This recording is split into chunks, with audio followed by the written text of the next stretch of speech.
साथियों, बहुजन मुक्ति पार्टी और प्रगतिशील समाजवादी पार्टी दोनों पार्टियों ने मिलकर 9 दिसंबर को रमाबाई मैदान में 7 लाख भीड़ इकट्ठा कर शक्ति का परिचय दिया और 2019 के चुनाव की तैयारी का ऐलान कर दिया। उसके बाद उत्तर प्रदेश की 18 कमिश्नरियों में दोनों पार्टी की संयुक्त रैलियां चल रही है। कुछ लोग कह सकते हैं कि ये नई पार्टियां हैं, इनका जनाधार नहीं है, इन लोगों को टाइम लगेगा, ऐसा लोग कह सकते हैं। मैं कहना चाहता हूं, उत्तर प्रदेश की कोई भी पार्टी, चाहे प्रस्तावित पार्टी हो या भारत की कोई भी पार्टी,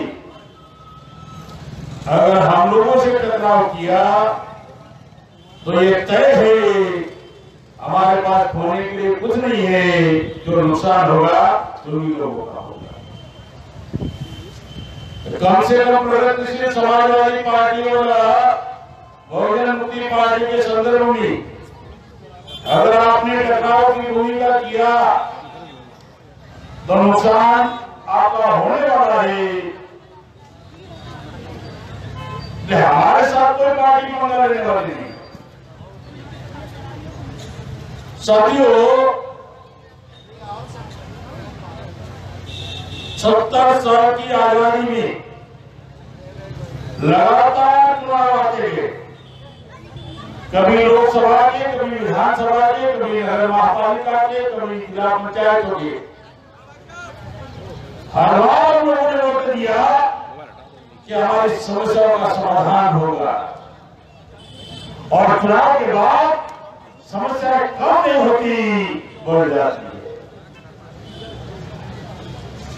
हम वोट देते हैं हमारी समस्या का समाधान हो जाए, कि ये पार्टी नहीं तो कोई और पार्टी समस्या का समाधान करेगी, लेकिन चुनाव के बाद समस्या बढ़ती गई, बढ़ती गई, बढ़ती गई, अभी भी रुकने का नाम नहीं ले रही है।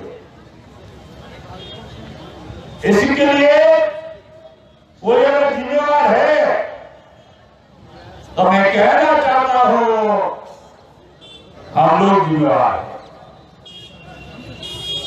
या तो हम लोगों ने गलत लोगों को वोट किया और या गलत लोगों ने हमारे वोट ले लिया। अगर हमने गलत लोगों को वोट किया तो हमारे समर्थन से हमारा सत्यानाश हुआ है, और गलत लोगों ने झांसे में फंसा कर वोट लिया और हम उनके झांसे में फंस गए और उन्हें वोट कर दिया, तब भी हमारी सत्यानाश में हम खुद जिम्मेवार है। 19 के चुनाव में भी अगर सोच समझ कर वोट नहीं करोगे, आपकी समस्या का समाधान होने वाला नहीं है। ये 70 साल में जो समस्याएं नहीं थी अंग्रेजों के समय, वो समस्या पैदा हो गई। अंग्रेजों के समय जो समस्या नहीं थी, वो समस्या पैदा हो गई है। अंग्रेजों के समय नक्सलवाद नहीं था, अंग्रेजों के समय आतंकवाद नहीं था,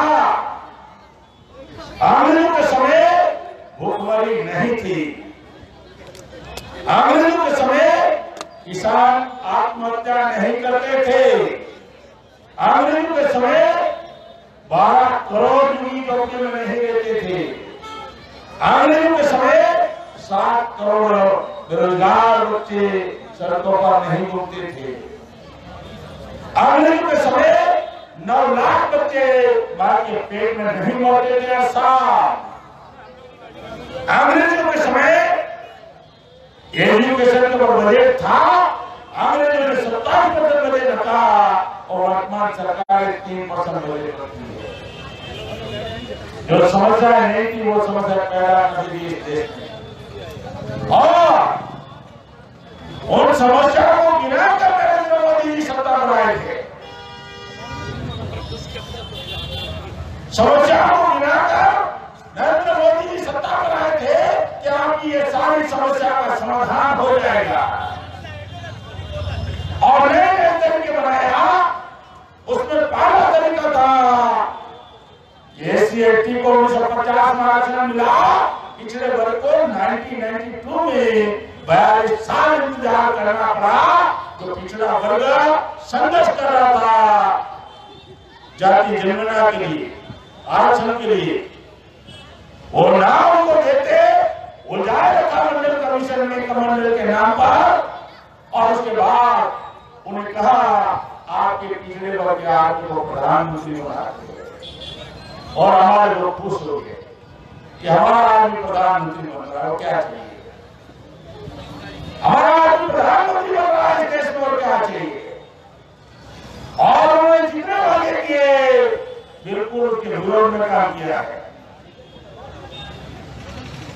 उन्होंने कहा मैं देश को बेचने नहीं दूंगा, ऐसा कहा उन्होंने, देश को बिकने नहीं दूंगा, और लाल किले को ही 5 करोड़ में गिरवी रख दिया। जिसकी इनकम 18 करोड़ रेवेन्यू था, 5 करोड़ में गिरवी रखा डालमिया के पास, 13 करोड़ फायदा कर दिया पूंजीपति का। देश को बिकने नहीं दूंगा। उन्होंने कहा 15 लाख रुपए मिलेगा, तो आपकी जेब में जो था नोटबंदी के नाम पर वो भी ले लिया, दिया नहीं, ले लिया। घर में जो चुका हुआ था वो भी ले लिया। उन्होंने कहा 2 करोड़ रुपया मिलेगी, जो नौकरियां थी वो समाप्त कर दिया। आप कहते हैं पकौड़े करो। उन्होंने कहा किसानों को आत्महत्या नहीं करनी पड़ेगी, जो ऊना बोले दूंगा। मध्य प्रदेश में गोलियों से भुना गया किसानों को, और दिल्ली की सड़कों पर लाठियों से पीटा गया किसानों को। उन्होंने कहा 100 दिन में महंगाई कम हो जाएगी, 4 गुना बढ़ गई। उन्होंने कहा कि देश का चौकीदार हो, मुझे अवसर दो, और बाद में चौकीदार को नींद आ गई। विजयवाड़ा लेकर चला गया, नीरव मोदी चला गया, मेहुल चोकसी चला गया। मैं आपको पूछना चाहता हूं, आपके गांव में चोरी हो रहा चौकीदार के रहते हुए, 1 बार, 2 बार, 3 बार, 4 बार, तो आप क्या करोगे? चौकीदार बदल दोगे ना। 2019 के चुनाव में चौकीदार बदलना जरूरी है। 2019 के चुनाव में चौकीदार बदलना जरूरी है। और बेटी बचाओ बेटी पढ़ाओ के नाम पर वोट लिया। 1,10,213 महिला पर बलात्कार हुआ है 4.5 साल में। 38,000 बलात्कार पिछले साल हुआ। 19,000 नाबालिगों पर बलात्कार हुआ है। 2 साल की बच्ची, 4 साल की, 6 साल की, 8 साल की सामूहिक बलात्कार। ये आंकड़े मेरे नहीं है, नेशनल क्राइम ब्यूरो के आंकड़े हैं। नेशनल क्राइम ब्यूरो के आंकड़े हैं, भारत सरकार के आंकड़े हैं। और महिला सुरक्षा के लिए निर्भया योजना के तहत 5,000 करोड़ का बजट रखा, खर्च किया 40%, अर्थात 2,000 करोड़ खर्च किया। महिला सुरक्षा के लिए 2,000 करोड़, और 4.5 साल में गंगा की सफाई के लिए 20,000 करोड़। बेटी बचाओ बेटी पढ़ाओ। उन्होंने कहा देश का विकास हो जाएगा। तो मैं आग्रह करना चाहता हूं, 2014 के चुनाव में, 2014 के बाद भारत पर कर्जा 54,90,763 था। और 2018 में भारत पर कर्जा है 82,03,253 करोड़ का कर्जा है। 27,12,000 भारत पर विदेशी कर्जा हो गया 4.5 साल में। हमें अखबार वाले बताते हैं डीजल पेट्रोल का भाव इसलिए बढ़ा है कि हम कर्जा उतारने के लिए कितनी सरकार होता है। अरे आपकी सरकार में 27 लाख करोड़ का कर्जा हो गया। ये आंकड़े सरकार ये आंकड़े अखबार में बताए नहीं है क्योंकि 50 आंकड़े बताए नहीं। बिल्कुल आंकड़े बताने वाले नहीं है। क्यों 5,000 करोड़ मीडिया मैनेजमेंट के ऊपर एडवर्टाइजमेंट के लिए खर्च किया 4.5 साल में। तो बताएंगे मोदी की है, तो बताएंगे अमित शाह मैनेजमेंट गुरु है, मीडिया नहीं बताएगी। मैं पिछली जाति का हमेशा 1 करोड़ लिया और 314 बच्चे IAS बनते रहे, UPSC की एग्जाम पास किया था, क्रिमिनल पुलिस से आउट हो गए। और 52% को 42 साल का आरक्षण के लिए पिछड़े वर्ग को और सवर्ण आयोग के लिए सवर्ण आरक्षण के लिए 36 घंटे भी नहीं लगा। किसका काम हो रहा है? 36 घंटे भी नहीं लगा, दे दिया। चल रहा है देश में भयानक परिस्थितियां चल रही है, फिर भी बड़े बड़े बोर्ड लगते हैं। ये बीजेपी फिर से एक बार इतना सारा सत्यानाश कर दिया है। और बीजेपी आने वाली नहीं 2014 के चुनाव में ये ईवीएम का कमाल है, ईवीएम का। 8 अक्टूबर 2013 को सुप्रीम कोर्ट का जजमेंट है, ईवीएम मशीनों से निष्पक्ष चुनाव नहीं हो सकता।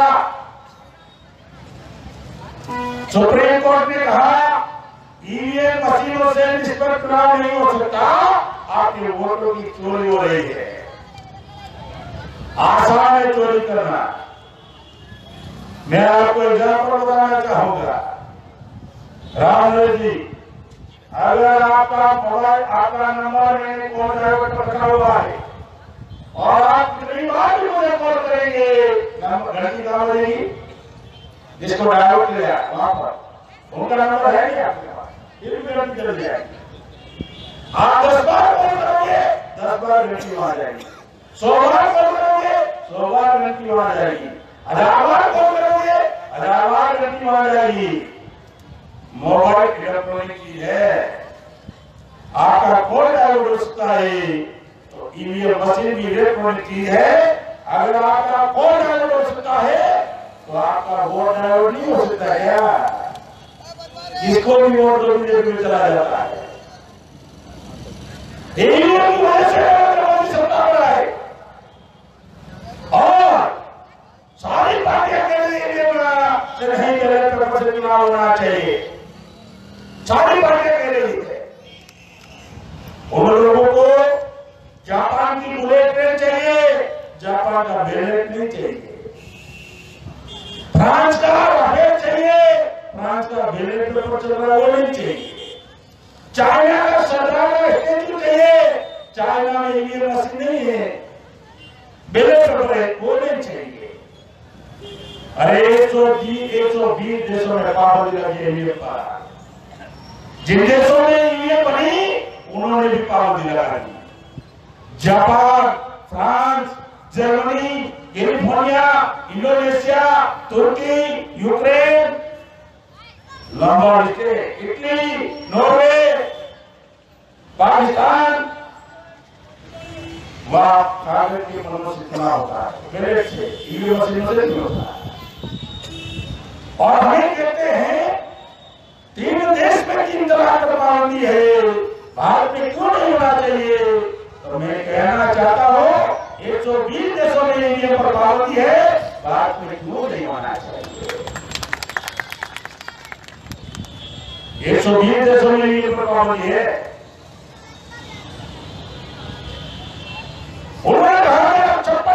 पसीना है और आजकल कह रहे हैं मेरे जान को खतरा है नक्सलवादियों से।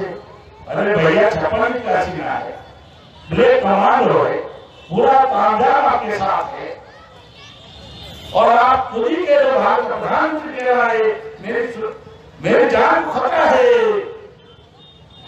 तो सामान्य लोग क्या कहेंगे? ये सारा आपको बेवकूफ बनाने की काम चल रहे हैं। एक भी 4.5 साल में काम नहीं हुआ और ध्यान रखने के लिए कभी दोबारा 25 नवंबर को अयोध्या में लोगों को क्या करते हैं, जब विफल हो जाते हैं तो बुलंदशहर का जो हत्या का मामला सामने आता है और उसके बाद भी बोलते हैं तो 10% सोना आचरण का मामला सामने आता है। आप ऊर्जा रखना चाहते हैं। अरे देश में अगर 2.5 लाख रुपया आपकी इनकम है तो सरकार कहती है आप गरीब नहीं हो, आपको इनकम टैक्स भरना पड़ेगा। 2.5 लाख वाला अमीर और आपका वाला समय गरीब हो गया। मुझे समझ नहीं आता, 2.5 लाख वाला अमीर और आपका वाला गरीब। विजयवाड़ा के आदमी का 6 लाख रुपया इनकम है तो बोलते आप क्यों नहीं दे रहे? आप हो, आप अमीर हो, गरीब नहीं हो। 6 लाख वाला अमीर और 8 लाख वाला गरीब। इनका ही आंकड़ा बता रहा हूं, सरकारी आंकड़ा बता रहा हूं मैं। ये चल रहा है, सारा नौकरी चल रहा है और बीजेपी को हटाने के लिए आजकल उत्तर प्रदेश में गठबंधन की बात चल रही है, सपा और बसपा की बात कर रहे हैं कि हम बीजेपी को परास्त करने के लिए कहा है। हमारा गठबंधन मजबूत है तो मैं खुलेआम कहता हूं, अगर आपका गठबंधन मजबूत है बहन जी, अगर आपका गठबंधन मजबूत है अखिलेश जी, तो मैं खुलेआम कहता हूं ईवीएम का मुद्दा उठाने से डरते क्यों हो? सड़कों पर आवाज उठाओ ईवीएम की। अगर नहीं उठाओगे क्या होगा ये लिख कर दे सकता हूं मैं अभी। क्या होगा? बीजेपी चालाकी करेगी, संभावना है आपको 10-15 सीटें मिल जाएगी, 30-40 सीटें और अलग अलग राज्यों में से 1-2 सीटें करकर बीजेपी 40 सीटों की भरपाई कर लेगी। 24 पर बीजेपी दोबारा सत्ता पर आ जाएगी।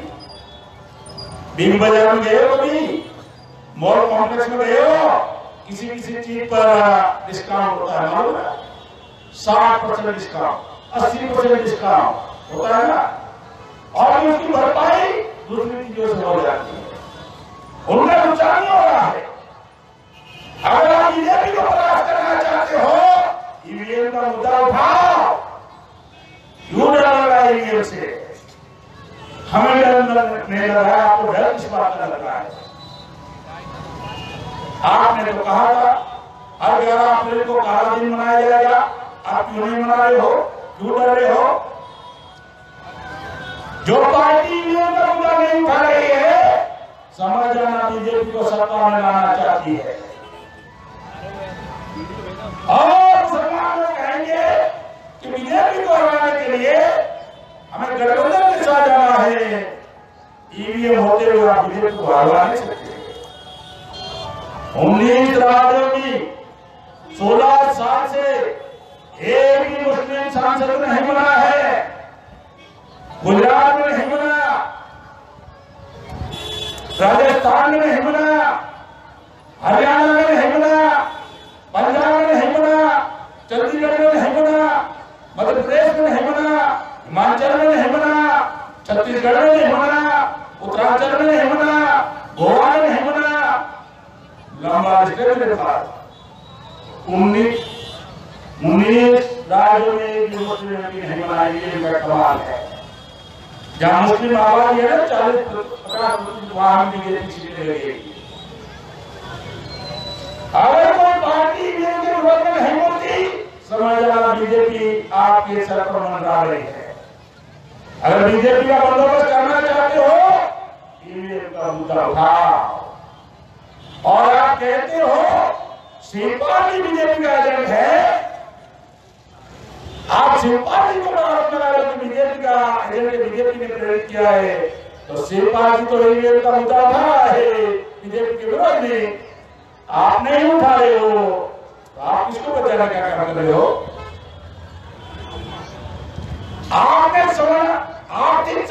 आर्थिक आरक्षण का समर्थन किया है सवर्णों को।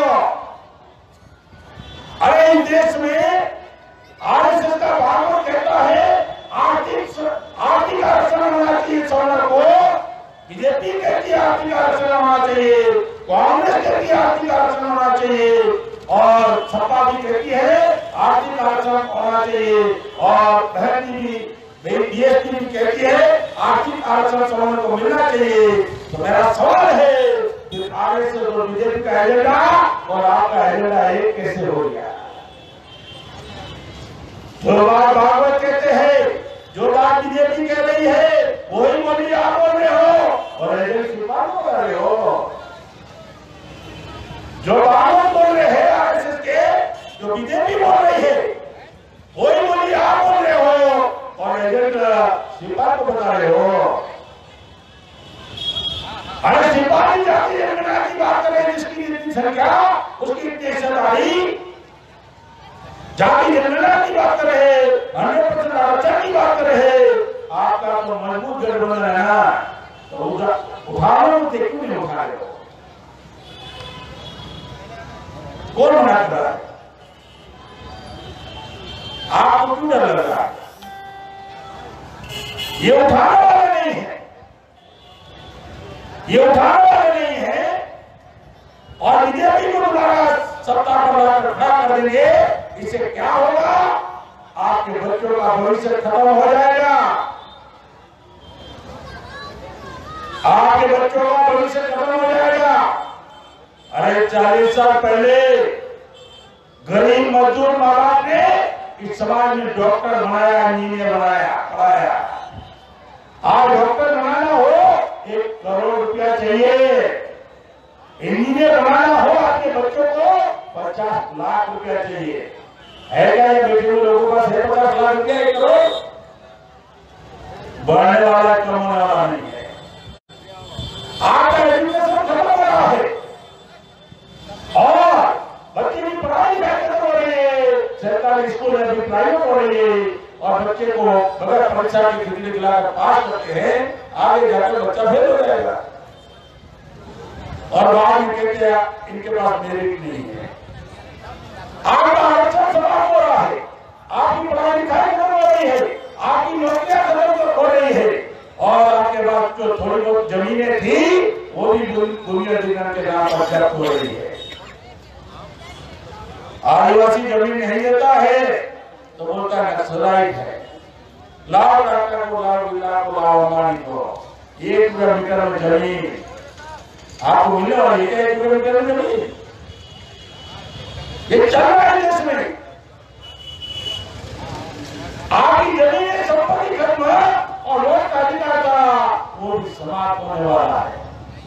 ईवीएम के माध्यम से देश में मनुस्मृति लागू होने जा रही है। एजुकेशन खत्म, संपत्ति खत्म, और सत्र है वोट, जिसको हराना किसको जितवाना वो भी समाप्त।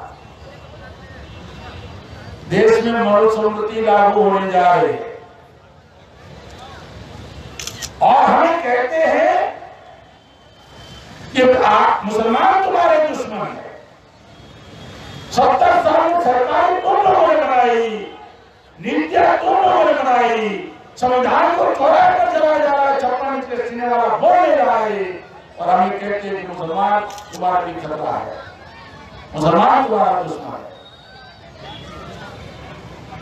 गर्भार्थी के नाम पर, मौत के नाम पर, गौ हत्या के नाम पर हमें उठाया जा रहा है इस देश में, और हमारे सारे हक अधिकार छीने जा रहे हैं, सारे हक अधिकार छीने जा रहे हैं और हमें उठाया जा रहा है। मैं आपको कहना चाहता हूं कि देश में मुसलमान हमारा दुश्मन नहीं है, जो संविधान के विरोध में नीतियां बना रहा है वही हमारा असली दुश्मन है। जो संविधान को खत्म कर रहा है वही आपका असली दुश्मन है, याद रखना। मुसलमान आपका दुश्मन नहीं है। क्यों नहीं है? मुसलमानों का भी सत्यानाश हो गया। 1947 में 33% नौकरियों में थे मुसलमान और 70% का आंकड़ा है, अभी 1% है। और 70% का आंकड़ा है, 50% मुस्लिम बच्चे स्कूलों के दरवाजे नहीं देखा है, स्कूलों के दरवाजे तक नहीं देखा 50% मुस्लिम बच्चे। और हमें कहते हैं मुस्लिम तुम्हारे दुश्मन है, सरकारें तुमने बनाई, नीतियां तुम लोगों ने बनाई और दुश्मन मुसलमान हो गया। हमें आपस में उलझाया जा रहा है। 19 में भी बीजेपी यही ड्रामा करेगी, आपको डाइवर्ट करकर आगे वोट लिए जाएंगे, धार्मिक उन्माद निर्माण करकर वोटों का जुगाड़ किया जाएगा। सतर्क हो जाना आप लोग, क्योंकि 4.5 साल में कुछ काम नहीं हुआ है, अब यही काम होने वाला है, यही करने वाले हैं, ये चल रहा है देश में। और आपके वोट जब कम कोई काम नहीं करता 4.5 साल में और उनको लगता है कि इनका काम करने की जरूरत नहीं है, क्यों? आपने चुनाव को वोट कर दो, आपको 500 रुपया एक वोट का मिलेगा। हमारे बहन बेटियां, हमारे लोग क्या सोच रहे हैं कि 5 मिनट में 500 रुपया मिल रहा है ना, बटन दबाया 500 रुपये की नोट लेना है। अरे तो 5 साल में एक बार देंगे ना, 12 महीने का 100 रुपया, महीने का 8 रुपया और रोज का चवन्नी 25 पैसा। आजकल भिखारी 25 पैसा देता है क्या? हम 25 पैसे में मालिक बनाते हैं लोगों को। इसे और समझाने के लिए आसान बता देता हूं। मैं तुम्हें या बुंदेलखंड का मालूम नहीं है, मैं आपको पूछना चाहता हूं, राम जी को ज्यादा मालूम होगा। यहाँ बढ़िया से बढ़िया भैंस की कीमत कितनी है?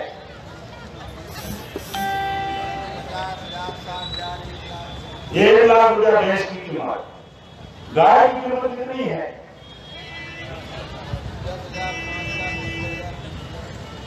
20-25 हजार 50 हजार गाय की कीमत है। बकरे की कीमत कितनी है? 5,000 रुपया। आजकल मार्केट में कुत्ते बिकते हैं,